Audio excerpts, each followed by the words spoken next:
Nicolas Bedos, son film vivement critiqué. Mardi 1er novembre 2022 sortait en salle Mascarade, quatrième film de Nicolas Bedos.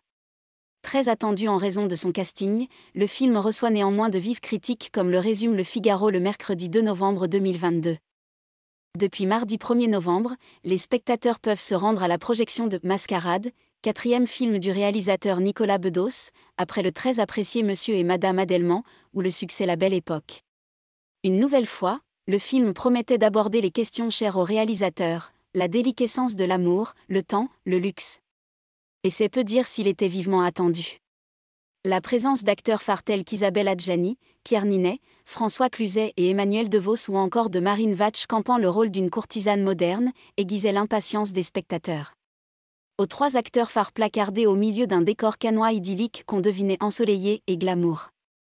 A priori, donc, une histoire divertissante basée sur l'argent et la trahison. Malgré tout, le film a déclenché de vives critiques comme le résume Le Figaro mercredi 2 novembre 2022. La vision désastreuse du réalisateur dénoncée par la presse.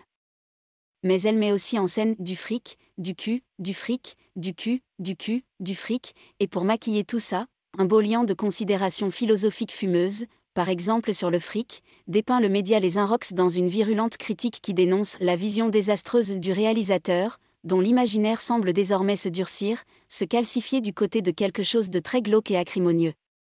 Poursuivant dans cette lignée, nombre des journaux étrillent le film, qualifié par exemple de comédie détestable et vulgaire par Le Parisien, qui ne renie cependant pas la beauté de Marine Vatch dans les lumières scintillantes de la Côte d'Azur. En plus d'être qualifié de vulgaire et nul, ce sont principalement les aspects sexistes qui sont mis en cause par les différentes critiques.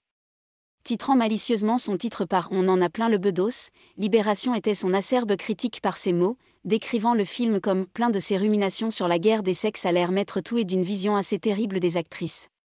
Sur Twitter, les jeux de mots fusent également. Mascarade, le film porte bien son nom. Nicolas Bedos, qui s'est de nombreuses fois illustré par son humour, en fera peut-être preuve une nouvelle fois en lisant les critiques.